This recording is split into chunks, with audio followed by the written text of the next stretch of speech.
সবাইকে স্বাগত জানাচ্ছি। আমি ফিরোজ তোহা। শুরুতেই সংবাদ শিরোনাম জানিয়ে দেব এই মুহূর্তে হাতে পাওয়া সর্বশেষ গুরুত্বপূর্ণ আপডেট বাংলা সংবাদ। শুরুতেই থাকছে শেখ হাসিনাকে ডুবিয়েছে ছেলেসহ 4 জন। কোটা সংস্কার আন্দোলনকে ঘিরে গড়ে ওঠা ছাত্র জনতার বিক্ষোভের মুখে গত 5 আগস্ট পদত্যাগ করে ভারতে পালিয়ে যান গত 16 বছর ধরে ক্ষমতায় থাকা আওয়ামী লীগ সরকারের প্রধান শেখ হাসিনা। তার এই হঠাৎ পতনে বিপদে পড়েন তার দলের অসংখ্য নেতাকর্মী এবং তাকে সহায়তা করা প্রশাসনিক কর্মকর্তা সহ আরও অনেকেই। শেখ হাসিনার হঠাৎ এই পলায়নকে কিভাবে দেখছেন আওয়ামী লীগের নেতারা, তারাই বা কেমন পরিস্থিতিতে আছেন, আর শেখ হাসিনার সরকারের এই অধঃপতনের কারণ হিসেবে কাদের দায়ী করছেন আত্মগোপনে থাকা আওয়ামী লীগ নেতারা, এমন সব প্রশ্নের উত্তর উঠে এসেছে ভারতীয় গণমাধ্যম ইন্ডিয়া এক্সপ্রেসের এক প্রতিবেদনে। প্রিয় দর্শক, এ বিষয়ে থাকছে একটি বিস্তারিত আলোচনা, সঙ্গে থাকুন। এবারে জানাবো ওয়ার্কার্স পার্টির সভাপতি রাশেদ খান মেননকে আটক করা হয়েছে। বৃহস্পতিবার বিকেলে রাজধানীর বনানী বাসা থেকে তাকে আটক করা হয়। জানাবো বাংলাদেশের মানুষের বাঁচা মরা ভারত কখনই আমলে নেয় না বলে মন্তব্য করেছেন বিএনপির সিনিয়র যুগ্ম মহাসচিব রুহুল কবির রিজভী। বৃহস্পতিবার বিকেলে এক সংবাদ সম্মেলনে তিনি একথা বলেন। রিজভী বলেন, উজানের পানিতে দেশের 9 জেলা তলিয়ে গেছে, লাখো মানুষ পানিবন্দী হয়ে মানবেতর জীবনযাপন করছে, বিভিন্ন এলাকায় যোগাযোগ বিচ্ছিন্ন হয়ে পড়েছে, 2 জনের মৃত্যুসহ ক্ষতিগ্রস্ত 30 লাখের কাছাকাছি। বাংলাদেশের মানুষ মনে করে উদ্দেশ্য এবং সচেতনভাবেই ভারত ডম্বুর বাঁধের গেটগুলো খুলে দিয়েছে। প্রতিবেশী দেশ নিজেদের সুবিধা অনুযায়ী পানি নিয়ন্ত্রণ করতে গিয়ে পার্শ্ববর্তী দেশের স্বার্থকে বিপন্ন করেছে। এবারে থাকছে বাঁধ ও বন্যা সৃষ্টি করায় আন্তর্জাতিক আদালতে শরণাপন্ন হলে ভারতকে জবাব দিতে হবে বলে জানিয়েছেন হেফাজতে ইসলাম বাংলাদেশ। এদিকে সাইবার নিরাপত্তা আইনে এবার জুনায়েদ আহমেদ পলকের বিরুদ্ধেই মামলা। মিথ্যা তথ্য প্রচার এবং রাষ্ট্রের ভাবমূর্তি খুনের অভিযোগে সাবেক আইসিটি প্রতিমন্ত্রী জুনায়েদ আহমেদ পলকের বিরুদ্ধে সাইবার নিরাপত্তা আইনের মামলার আবেদন করা হয়েছে। বৃহস্পতিবার ঢাকার সাইবার ট্রাইব্যুনালের বিচারক এম জুলফিকার হায়াতের আদালত মোহাম্মদ সোহাগ মল্লিক নামের একজন বাদী হয়ে মামলার আবেদন করেন। আদালতে বাদীর জবানবন্দি গ্রহণ করে আদেশ অপেক্ষমান রেখেছে। এবং সর্বশেষ জানাবো বন্যা দুর্গত এলাকা থেকে শিশুসহ 260 জনকে উদ্ধার করেছে ফায়ার সার্ভিস। উদ্ধার কাজ এখনও চলমান রয়েছে। বৃহস্পতিবার ফায়ার সার্ভিসের মিডিয়া সেল থেকে এক বিজ্ঞপ্তিতে এ তথ্য জানানো হয়েছে। এতক্ষণ শিরোনাম শুনছিলেন, এবার বিস্তারিত। প্রিয় দর্শক, আপনি যদি এই চ্যানেলে নতুন হয়ে থাকেন, ভিডিওটি দেখতে দেখতে চ্যানেলটি সাবস্ক্রাইব করে আমাদের সঙ্গেই থাকুন। আর এই ভিডিও সম্পর্কে আপনি আপনার মূল্যবান মতামতটি কমেন্ট বক্সে জানিয়ে দিন। আর হ্যাঁ প্রিয় দর্শক, জানিয়ে দিন ভিডিওটি কোথা থেকে দেখছেন।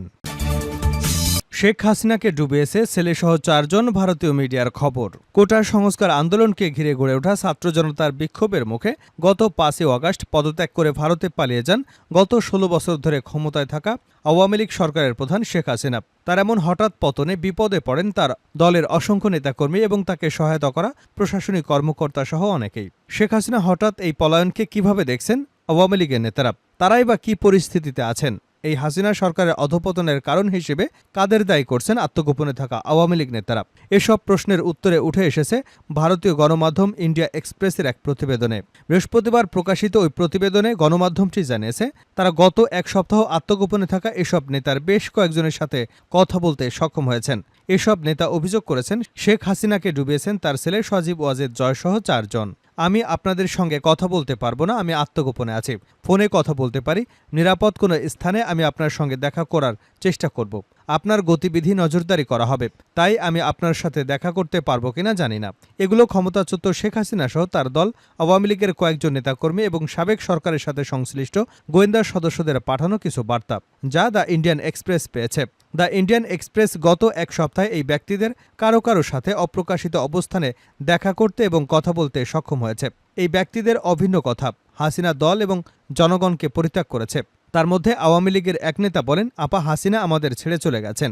নেতাকর্মীদের পরিত্যাগ করে শেখ হাসিনা চলে যাবার এই অনুভূতি শেয়ার করেছেন আরও অনেকেই। 5 আগস্টের ঘটনা বলি তারা আগে থেকে আঁচ করতে পারেননি। সেদিন শেখ হাসিনা তার বোন শেখ রেহানাকে সাথে নিয়ে দেশ ছেড়ে ভারতে পালিয়ে যান। শেখ হাসিনার ছেলে সজীব ওয়াজেদ জয় বর্তমানে যুক্তরাষ্ট্রে ও মেয়ে সাইমা ওয়াজেদ পুতুল ভারতে রয়েছেন। আওয়ামী লীগের একাধিক সূত্রে জানা যায়, হাসিনার দেশ ছাড়ার সিদ্ধান্ত তার মন্ত্রিসভার সদস্য এমনকি ঘনিষ্ঠ সহযোগীদেরও পুরোপুরি বিস্মিত করেছে।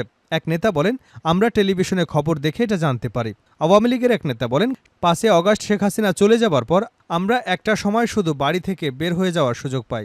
সেটি সেনাপ্রধান যখন বেলা 3টার দিকে জাতির উদ্দেশ্যে ভাষণ দেন এবং তার শুনতে টেলিভিশনের পর্দায় নজর রাখছিলেন। আরেক নেতা ও সরকারের মন্ত্রী বলেন, আমিও আমার পরিবারের সদস্যরা ধরা পড়লে লোকজন আমাদের জীবন্ত পুড়িয়ে মারতেন। আওয়ামী লীগের 15.5 বছরের শাসন আমলে শেখ হাসিনা সরকার বিরোধী দলের নেতাদের টার্গেট করে কারাগারে পাঠায়, মারধর করে, ভয়ভীতি দেখায় এবং হয়রানি করে। কিন্তু পরে হঠাৎই পরিস্থিতি উল্টে যায়। সাম্প্রতিক ঘটনায় শেখ হাসিনার পতন, দেশত্যাগ, খানিকটা পেছনে তাকালে দেখা যাবে ঘটনা প্রবাহে কেউ কেউ হাসিনা সরকারের, বিশেষ করে গত জুলাই শিক্ষার্থী এবং বিক্ষোভকারীদের উপর গুলি চালানোর ঘটনায় দুঃখ প্রকাশ করেছেন। পরে 3 এবং 4 আগস্ট ছাত্র জনতা রাস্তায় নেমে আসেন। 5 আগস্ট বিক্ষোভকারীরা কারফিউ ভাঙেন। সেদিনই সরকারের পতন ঘটে। হাসিনাকে ডুবিয়েছে যে 4 জন। আওয়ামী লীগ সরকারের পতনের জন্য আত্মগোপনে থাকা ওই নেতাদের একজন দলের অভ্যন্তরীণ একটি স্বার্থগোষ্ঠীকে দায়ী করে বলেছেন, শেখ হাসিনা আমাদের কথা শোনেননি। এই গোষ্ঠীটিকে গ্যাং অফ 4 বলে আখ্যায়িত করেন তাদের একজন। তিনি বলেন, গোষ্ঠীটি শেখ হাসিনাকে বাস্তব অবস্থা বুঝতে দেয়নি। এই 4 নেতা হলেন শেখ হাসিনার ছেলে ও তথ্য প্রযুক্তি উপদেষ্টা সজীব ওয়াজেদ জয়, বিনিয়োগ উপদেষ্টা সালমান এফ রহমান, আওয়ামী লীগের সাধারণ সম্পাদক ওবায়দুল কাদের এবং সাবেক স্বরাষ্ট্রমন্ত্রী আসাদুজ্জামান খান। আওয়ামী লীগের এই নেতা বলেন, 4 জনের এই দল তার পতনে নেতৃত্ব দিয়েছে। এই ব্যক্তিদের উপর ছিল তার অন্ধবিশ্বাস। তার যে সহজাত রাজনৈতিক প্রজ্ঞা ছিল তা তিনি তাদের কারণে হারিয়েছেন। বিএনপিকে নির্বাচনে না আনা বড় ভুল। এবছরের জানুয়ারি মাসে অনুষ্ঠিত সাধারণ নির্বাচনে বিএনপিকে না আনা শেখ হাসিনার একটি বড় ভুল হিসেবে বর্ণনা করা হয়েছে। সূত্রগুলো বলছে, আওয়ামী লীগের কিছু নেতা মধ্যস্থতাকারীদের মাধ্যমে লন্ডনে বিএনপি চেয়ারপারসন ও সাবেক প্রধানমন্ত্রী খালেদা জিয়ার ছেলে তারেক রহমানের সঙ্গে যোগাযোগ রেখেছিলেন। একটি সূত্রের ভাষ্য মতে, আড়ালে থাকা একটি চ্যানেলের মাধ্যমে প্রস্তাবও দেওয়া হয় বিএনপিকে নির্বাচনে আনার। আমাদের ধারণা, তারেকের সাথে যোগাযোগ রক্ষায় চ্যানেলটি 2024 সালের জানুয়ারিতে অনুষ্ঠিত নির্বাচনের 1 বছর আগে 2023 সালের জানুয়ারিতে প্রতিষ্ঠা করা হয়। কিন্তু হাসিনা ওই প্রস্তাবে সবুজ সংকেত দেননি। আওয়ামী লীগের একজন নেতার বক্তব্য, বিএনপি চেয়ারপারসনের ছেলের সঙ্গে যোগাযোগ রক্ষায় বিষয়টি হাসিনা প্রত্যাখ্যান করা ছিল সাংবিধানিক ভুল। কেননা একটি তত্ত্বাবধায়ক সরকারের অধীনে বিএনপি নির্বাচনে আসার প্রস্তুতি নিচ্ছিল। বিএনপিকে নির্বাচনে আনা গেলে বিরোধীদের রাগক্ষোভ হয়তো মিটে যেত। ওই নেতা আরও বলেন, দুর্নীতি, চাঁদাবাজি, নির্যাতন, পুলিশের নিষ্ঠুরতায় জনগণের মধ্যে যে ক্ষোভের সৃষ্টি হয়েছে তা আমরা বুঝতে পেরেছিলাম। বিএনপিকে নির্বাচনী তরিতে উঠানো গেলে সেই ক্ষোভ হয়তো থামানো যেত। তাতে আমরা আবারও জিততে পারতাম এবং দলও ক্ষমতায় থাকত। নির্বাচনের পর আরও একগুঁয়ে হয়ে পড়েন শেখ হাসিনা। নেতাকর্মীরা মনে করেন, বিশেষ করে গত জানুয়ারি নির্বাচনে জেতার পর শেখ হাসিনা আরও একগুঁয়ে হয়ে পড়েন এবং কোনো পরামর্শ গায়ে মাখেননি। এ প্রসঙ্গে ওই নেতা বলেন, টানা 4র্থবার যেতে তিনি আত্মবিশ্বাসী হয়ে ওঠেন এবং কোটা সংস্কার নিয়ে ছড়িয়ে পড়া আন্দোলনে সৃষ্ট ক্ষোভের মাত্রা বুঝতে ব্যর্থ হন। সূত্রগুলো বলছে, কৌশলে কিছু নেতা হাসিনাকে জুলাইয়ের শুরুতে ছাত্র বিক্ষোভকারীদের সাথে আলোচনায় বসার আহ্বান জানান। তবে তা প্রত্যাখ্যান করেন তিনি। হাসিনা সরকারের কফিনে শেষ পেরেকটি বসে তখনই, যখন একই মাসে পুলিশের গোয়েন্দা শাখার সদস্যরা ছাত্রনেতাদের তুলে নিয়ে যায় এবং ভয়ভীতি দেখে আন্দোলন কর্মসূচি প্রত্যাহারের জোরপূর্বক প্রতিশ্রুতি আদায় করে ছেড়ে দেয়। এই কৌশলে হিতে বিপরীত হয়ে দাঁড়ায়। কর্মসূচি প্রত্যাহারে কিভাবে জোরপূর্বক প্রতিশ্রুতি আদায় করা হয়েছে ছাত্রনেতারা সেই বিষয়ে জনসমক্ষে প্রকাশ করে দেন। এটি পরপর কিছু ঘটনার সূত্রপাত ঘটায় এবং শেখ হাসিনা দেশ ছাড়তে বাধ্য হন। হাসিনার দেশত্যাগের সাথে সাথে তার দলের জ্যেষ্ঠ নেতারা আত্মগোপন করেছেন, কেউ বা গ্রেপ্তার হয়েছেন। নেতারা বলছেন, 50 বছরের পুরনো যে দল টানা 15 বছরেরও বেশি দেশ শাসন করেছে, তারাই এখন অস্তিত্ব সংকটে। দেশে শেখ হাসিনা এবং আওয়ামী লীগের মনোভাব বিরাজ করায় হাসিনার পরিবার এবং উত্তরসূরি সজীব ওয়াজেদ জয়ের ন্যূনতম বক্তব্য বিবৃতি দেওয়া উচিত বলে মনে করেন দলটির নেতারা। রাশেদ খান মেনন আটক। ওয়ার্কার্স পার্টির সভাপতি রাশেদ খান মেননকে আটক করা হয়েছে। বৃহস্পতিবার বিকেলে রাজধানীর বনানীর বাসা থেকে তাকে ওয়ার্কার্স পার্টির কেন্দ্রীয় মিডিয়া বিভাগের আহ্বায়ক মোস্তফা আলমগীর রতন এ তথ্য নিশ্চিত করেছেন। এর আগে সোমবার আওয়ামী লীগের যুগ্ম সাধারণ সম্পাদক ও সাবেক সমাজকল্যাণমন্ত্রী ড দীপু মনিকে গ্রেপ্তার করা হয়। রাজধানীর বারিধারা এলাকা থেকে গ্রেপ্তার হন তিনি। বাংলাদেশের মানুষের বাঁচা মরা ভারত কখনই আমলে নেয় না, রিজভী। বাংলাদেশের মানুষের বাঁচা মরা ভারত কখনই আমলে নেয় না বলে মন্তব্য করেছেন বিএনপির সিনিয়র যুগ্ম মহাসচিব অ্যাডভোকেট রুহুল কবির রিজভী। বৃহস্পতিবার বিকেলে এক সংবাদ সম্মেলনে তিনি একথা বলেন। রিজভী বলেন, উজানের পানিতে দেশের 9 জেলা তলিয়ে গেছে। লাখো মানুষ পানিবন্দী হয়ে মানবেতর জীবনযাপন করছে। বিভিন্ন এলাকায় যোগাযোগ বিচ্ছিন্ন হয়ে গেছে। 2 জনের মৃত্যুসহ ক্ষতিগ্রস্ত 30 লাখের কাছাকাছি মানুষ। ভয়াবহ এ বন্যা আক্রান্ত জেলাগুলোতে ত্রাণ বিতরণ আরও বেশি জোরদার করতে হবে।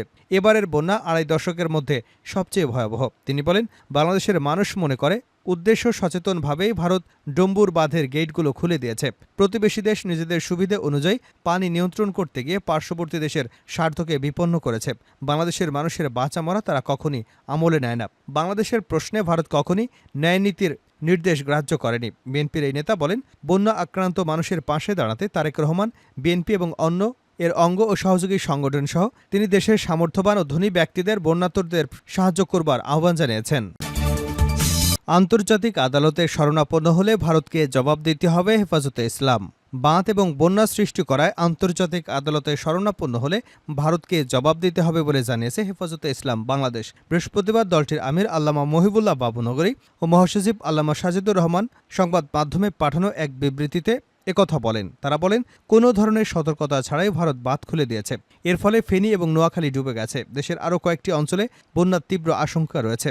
ভারত আমাদের উপর রাজনৈতিক বন্যা চাপিয়ে দিয়েছে।